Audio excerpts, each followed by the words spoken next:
And welcome once again to EWTN's Bookmark. I'm Doug Keck, your host. Our special guest, the one and only Dr. Ray Guarendi of radio and TV fame. Taught by 10 is the new book. A psychologist's father is taught by his 10 children. EWTN Publishing has proudly made this available. And check out EWTN's rc.com for all those great EWTN books, especially this As one. always, Great to see you again. Thank you. Dr. Ray, originally I thought it was taught by a 10-year-old, but then I realized... you know why I use that? I wrote that book because I wanted a picture of me when I was younger. That's right. And actually what's good here is that you feature your lovely wife, Randy, who obviously is the one who deserves all the credit anyway, right? She made it run. Right, exactly. In fact, you dedicate the book to her, don't you? I had to. She said there's no way. Yeah, there's no way that was not going to be. Yeah. Did she make you put soulmate in there, best friend? She wrote it, and I signed it. There you go. I knew she was your editor. I didn't know at what degree. Now, are you really a fossil from the Mesozoic era, or is some people I think your advice comes from that era? I tell them I use the wisdom of the ages. This is not Ray Guarendi's opinion. This is the wisdom of the millennia. Right, but caveman pictures is not a basis for a PhD, is it? That is how that lady looked at me when I was on that show. When I suggested that piece of discipline, she looked at me like, where are you? What world are you in? Right. Now, it's interesting, too, because you talk about the idea that with certainty I can assert that I am not a woman. Yet more than half of those who seek my guidance are female, because it has to do with the idea that people say, well, you can't comment on anything you haven't already experienced, which is highly limiting. Of course, in this world today, you can claim to be anything you want. I could be an old guy who's married to the same woman and has a bunch of kids. That's about my client load right there. That'd be about all I could deal with. Mm-hmm. You know why people do that, Doug? Because they can invalidate you. Right. If I say something that I've not experienced, but it validates the person, they never throw back in my face. Well, you never had that, but if you say something they don't want to hear, well, you know, you've not gone through what I've gone through. Right, and yet it's exactly what you say. Seldom does anyone object to guidance that confirms what they already believe. It's cognitive dissonance, too. I mean, it's why people don't like to, what's the great line? You can fool a lot of people. It's easier to convince people, you know, to fool them than it is to convince them they've been fooled, because no one likes to be the fool, and so nobody likes to be contradicted. I thought this was interesting. A lesson that wove its way through many lessons for me, and I'm assuming through life and also this book, is relax and laugh more. Why? Because we've created almost a neurotic landscape among parents, that they're second-guessing themselves, they're unsure of themselves. One of the things when I approached parenthood, I said, I'm going to enjoy this. Mm-hmm. If it kills me, I'm going to enjoy this. Mm-hmm. You know, and as we got more kids, it got more complicated, of course, and they have personalities all over the map. But I just didn't want to look at this like, what's it mean? What's it mean for the future? If I leave him on the pot for 4 minutes too long, is he going to go up to be a... Well, isn't that something? You said I shed some of my early bent to overanalyze, because in the time frame that we grew up, et cetera, you know, there was a lot of this kind of, you know, the books are out and you need to do this and do that. I mean, not that it hasn't got worse, but there's a lot of this, like you said, this analysis paralysis, second-guessing yourself 24/7. Psychological correctness. Mm-hmm. It's a scourge.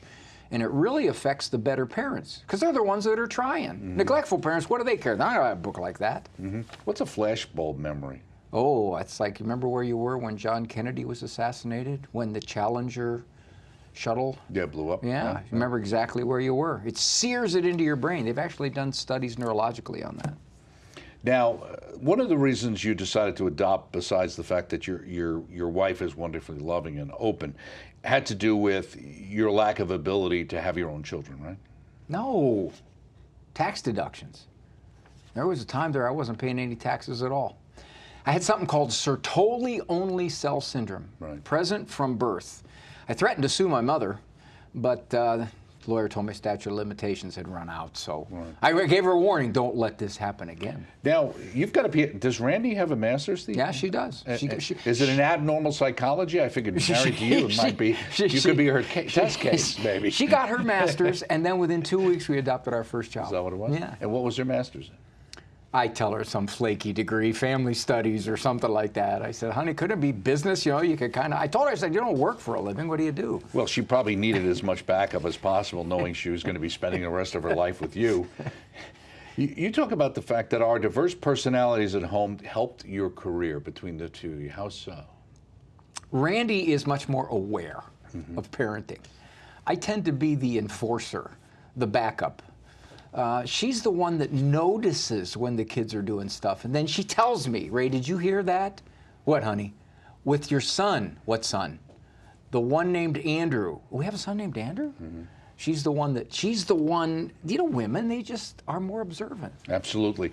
In chapter 2, you say few relationships embody unconditional love like that of a parent for a child. It's interesting because that's true. Why do you think so many younger people today aren't looking to have kids? The statistics are as high as they've ever been. I think there's a lot of reasons for that. One, you don't need children like they used to, quote unquote, in farming communities. Two, there's a certain self-centeredness that is now pervading our culture. Three, I just saw a statistic the other day that 38% of 25 to 64-year-olds will never have a partner, never marry. Right. Now, are the people from where you live blaming you for the fact that the meal deals are no longer available for large families? You know or how something? it always is, you have to have one adult per 2 kids free? Right. We found a place that anything under 12 was free. So we would go there after Mass probably 8-10 weeks. And I saw the sign gone. I said to the managers, what happened? He goes, you did. That's right. We killed it. You drove that out. Okay. You talk about, in respect for the power of temperament, little boys tend to be more active and hard-charging than little girls. Oh, yeah, I don't know, you're allowed to say that? They engage their surroundings more frenetically. Little girls tend to be more verbal. They talk earlier. They talk better. They talk longer. Parents who believe the culture's fallacies are regularly taught otherwise by their children. Yeah, you can't buy into this idea that this is just all a construct and that the way kids are shaped. You have one boy, one girl, you're going to see these innate differences right there every day. And that's where you talk about their innate personalities are tied to so much, and the power of temperament reveals itself in one child at a time. One mother summed it up. He said, you're not as bad a parent as your toughest child, you're not as good a parent as your easiest child. You know what I learned too? I learned that some kids are just going to absorb my teaching. They're going to be a sponge. And other kids, it's going to bounce off of them. That's what I learned. Now, did you consider yourself, or would your parents have thought you were a strong-willed child, or you don't believe in strong-willed children? My mother is Italian, so my mother had all kinds of adjectives for me. You know, cavados, in Italian, that's hard head. Now, one of the questions here, and this is the kind of stuff you hear in Lose the Label, the section, you were talking to a college student and a young mother who asked you, do you think children are naturally obedient? And you kind of asked her, well, what do you think? That's what strengths do, you know. Right. It says, I don't think they are naturally. They have to be taught to obey. And you ask, what does your professor say? Just the opposite. Exactly. That's what's happening. And that's why so many parents are wondering what's wrong with their kid when their kid is resistant or defiant or lies or does things that are indicative of fallen human nature. We Christians have forgotten that. We've been swamped by the psychologist's notion that children are just, oh, Father, why didn't you just say so? Of course, let's sing Kumbaya. That's right. Yeah, that's what they think. But in fact, children naturally are willful. willful. Savage yes. Approach, right. Children are perfectly fine. Society and culture and bad parenting is why they have problems. But society's composed of people, so I don't know how they get around that. Right. Now, did you consider yourself a pinball parent? No. No, I realized quickly on, I want simple stuff, Doug. For example, we use the corner. You got four corners in every room. You fill them up, you got another room, which is a problem in our home. We used to have to give out little timesheets. Show up next Wednesday, 2 a.m., you got corner time, because the corners were backlogged. Simple stuff. I always tell parents, the simpler it is... So did you build a house with more corners? Well, we had a couple of round rooms. That was a real problem. Really messed the kids up. Go to the corner. Dad, there's no corner. Right. Well, let me ask you, do you still have that original $10 bill you got? Or did you invest it, and is it worth a lot more money now? It's so true. It's worth a lot less now. Where'd you get a $10 bill for? I forget. What did I say? That was with that lady who gave you the money. Thought your kids could use a little better clothing attire. Well, that's a true story. We walked in. My daughter would cut clothes when we first got her. She was 2 years old. She'd cut clothes. So she'd be very popular now. Well, I just said, but no, you can't cut your own. Yeah. Is that what it is? You have to buy them cut. I asked that. Okay, pre-cut. So she'd come in, and this little Italian lady after Mass would come over and shake my hand. would you buy the children some clothes? I had one lady at Christmas shake my hand, $300.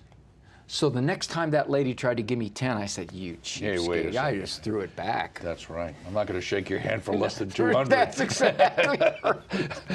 You say in Expect the Unexpected, what rattles parents is not so much a perplexing behavior itself, but the anxiety that it could mean something more, something deeper is going on, so right? psychologically overanalyzing these days. I get the main question, Doug, is it normal? That's the question I get. I say, whether it is or whether it isn't, you got to ask, is it right?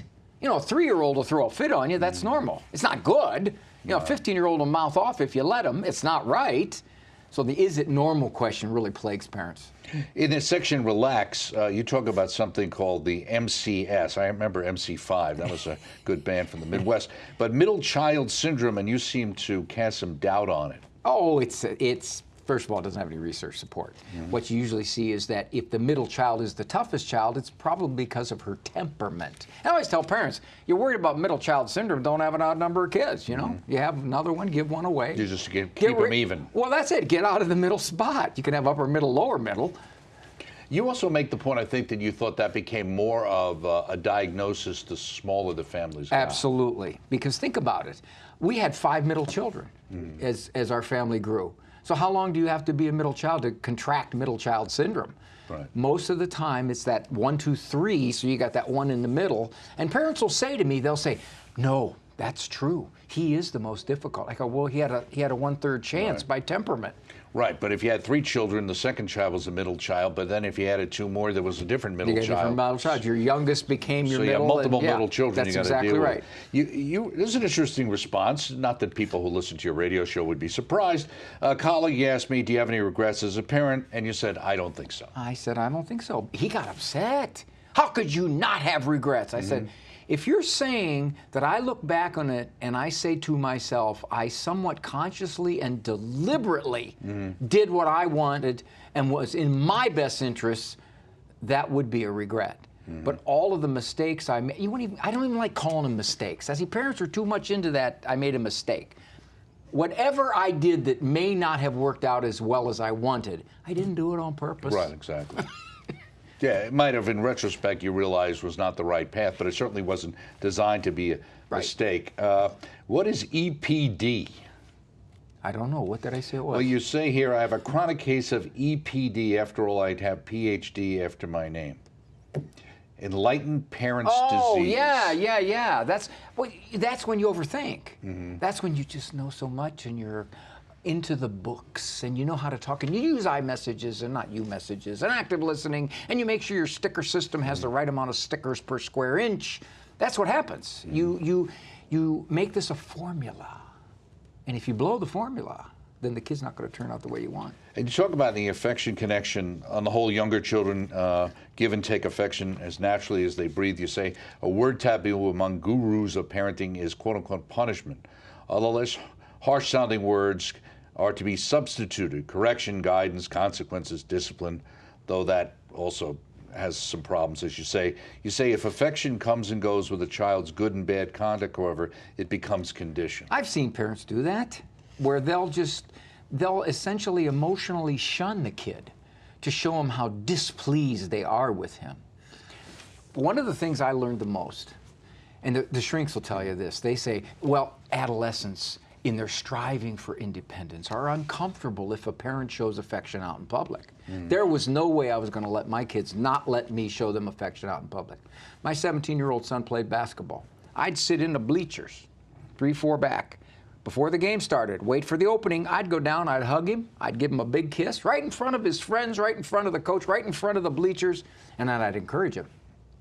Petey, try not to stink the joint out, you know. And he told me later, he said, Dad, I had some friends come up to me and say they wish their dad would do that. Right. No way my Stink kids... the joint out, or? Well, okay, that's... I'm big in affirmation here, Doug. I got you. No way my kids are going to say to me, and I don't care what age they are, Dad, don't. No, it's not going to happen. Well, you say, I think in the book you talk about that, not wanting to let your kids control how much affection you show. Right? That's right. I control that, and I love you, and I'm going to show it. And parents will say to me, "Can you be too strict?" And I'll say, well, if you're loving and affectionate, you can have very high standards because the kids know how much you care for them because you show it. Right, and that's where you say the idea is not to discipline, but to discipline better. Yeah, when we got our twins, they were just out of control. I mean, they were obnoxious. They were 4 years old. They didn't have much discipline. And I said to my wife, I said, honey, maybe we better back off. And she said, no, we're going to raise the affection to balance it out. Right. And you also talk about in here something else that's unusual, which is that you're claiming that authority is a good word. Oh, it's been badgered so bad by the experts. It now sounds dictatorial. It sounds controlling. It sounds suffocating. It sounds emotionally insensitive. Authority is a good word. And I always tell parents, if you have authority, you don't use it very often. If you don't have it, you're always chasing some counterfeit form of it, and you get nasty.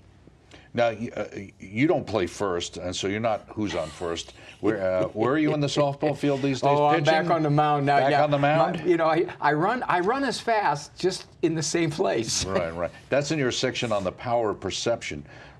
What is the power of perception? Parents will say to me, I don't recall ever doing this to my parents. And I said, well, did you get disciplined? Not that much. Well, how do you explain that? And they'll say, well, I just knew. It was perception. You knew your parent was going to act. I call it a variant of the look. A look has no authority, but the look conveys, I'm ready to act. The look conveys a perception. Right. I'm going to do something. Right. You're getting close to the line. And that's huge. And used to parents, see that, nowadays, you look at a kid, the kids look back at you like, right. what are you looking at? Yeah, you hey. want a piece of this? That's right. You want a piece of me? Exactly. Well, you also talk about some Rottweilers that you guys have done. So is Randy considered the overall pack leader in the family? She's the pack leader with me, too. That's what I figured. Just do what the women tell you. Nobody gets hurt. That's in my next marriage book. In Keep It Simple, Stupid, I'm assuming that's what your kiss is here.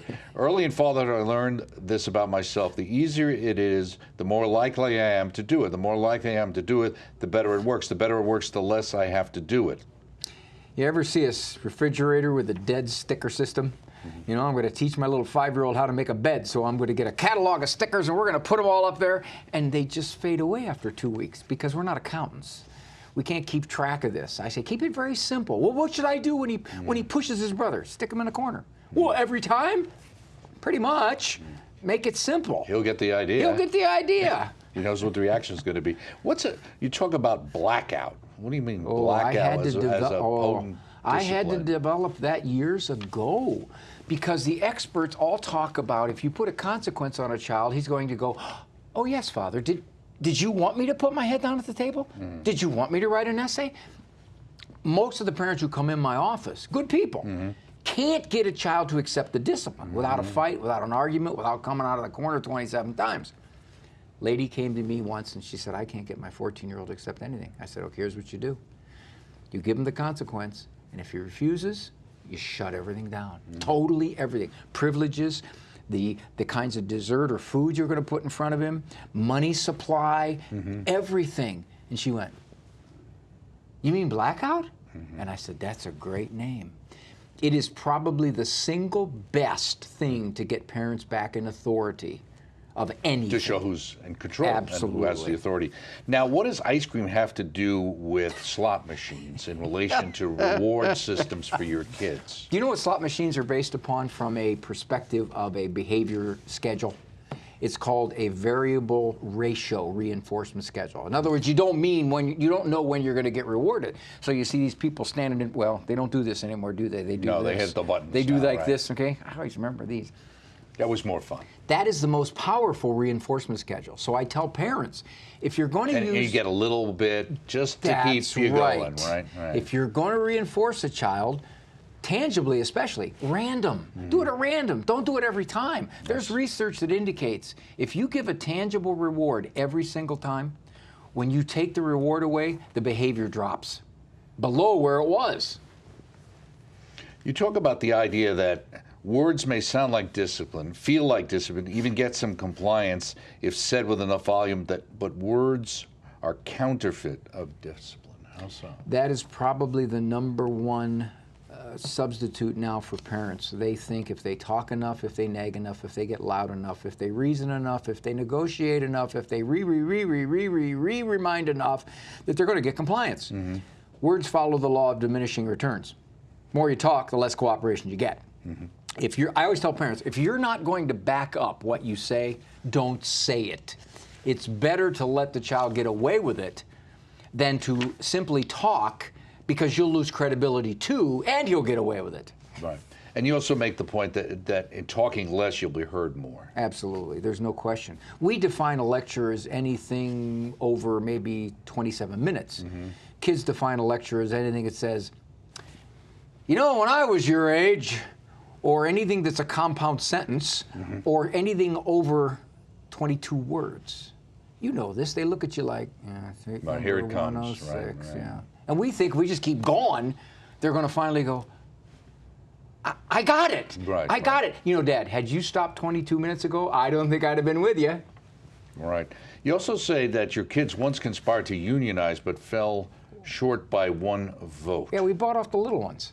Is that what it was? Yeah, we bought Is that off what the ice cream? Well, they could outvote us, yeah. Okay. Do you know what I did once? This is something, now, I hesitate to say this on air because I know the reaction I got when I did it. My wife and I went in and got ice cream. This is when we only had 6 kids. And we did it to teach a lesson, which is sometimes mom and dad get things you don't get. I went into the store, there were ladies in there. Ray, your kids are in the band? Yeah. Oh, you're getting ice cream for them? No, just me and Randy. Oh, they're in trouble, huh? No. Then as I walked out, I heard. I told you about him. Yeah, that's interestingly him. enough, my son John 4, who we had just had for a couple months, started crying. Andrew, my 6-year-old, turns to John and goes, John, we don't get everything mom and dad get. Right. He got the message. Good cop, bad cop may be a savvy police move, but it's a foolish marital move. Oh, I cannot tell you how many women come in my office and say, I wish he would back me up. He questions me. And I always say, what happened to the guy's authority here? The women are leading the charge in setting the rules and limits, and we guys are along for the ride, you know? I said, tell the guys. It is not a matter of her style. Her style may be wordy, it may be loud, but she has authority. She's mom. So back her up. She'll feel very affectionate towards you. And I think you have a story even with you coming into the house late in the day, so to speak, and getting involved. And part of the thing sometimes is you don't know everything that happened or has transpired throughout the day because you were out at the office or at work or whatever. Hey, so I told my wife, hey, I work for a living. What'd you do all day today with these 10 kids under 12? But you know what I used to do? I'd come home, and if I found out that one of the kids gave her, a lot of trouble during the day, and she'll discipline them. She's not going to be overwhelmed. Right, you talk about the time when, I think it was in the garage. There's a story about the garage with... Oh, Sarah. Yeah, right. She came out, and I heard her go, what do you want me to do now, Mom? And my wife said, Sari, you're going to sweep out the garage, then you're going to vacuum the front room. And I said, what did she do?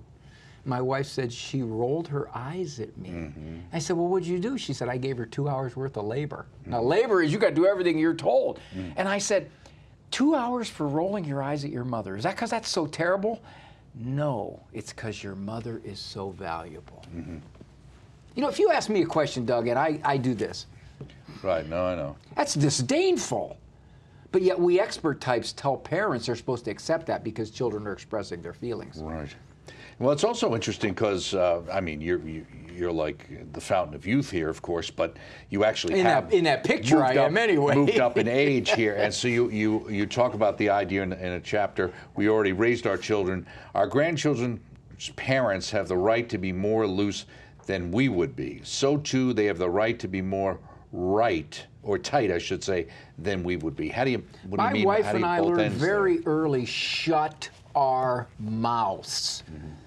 If they ask me my opinion, I hand them a form from my attorney and says, please sign this, giving me permission to give you my opinion.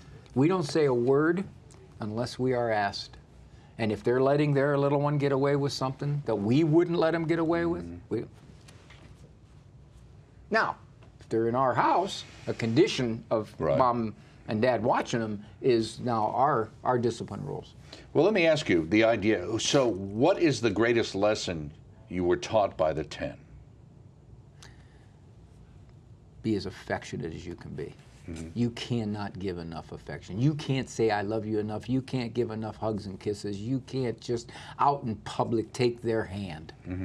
That's huge. I always tell parents, when that kid feels that love, I'm stricter than most parents, and my wife is even stricter than I am, but the kids never resented it because they were just flooded with Dad's going to kiss you before he makes you write the essay, you know? Was that how you were parented, or did you make a decision Italian. to parent? It's a law. Okay, so that's the way you were. Absolutely. Well, you know this. My parish, St. Anthony's in Canton, was Mother Angelica's parish. Right, absolutely. Right. Us Italians had to all go there, and we all hugged and kissed, and that's the way it was. You did that. So I get so frustrated when parents feel bullied because their 14-year-old says, Mom, don't touch me out in public. Right. What? Right. That's not going to happen. Especially these days where it probably gets younger. Okay, Dr. Ray. Always. Always another book in the works, so happy to see you if you show up again. This one, Taught by 10, a psychologist's father learns from his 10 children. Even Dr. Ray can learn, and you'll learn a lot by reading this book, published by EWTN, available through our EWTN religious catalog, EWTNRC.com, all things Catholic. Thanks for stopping by right here on EWTN's Bookmark. We'll see you next time.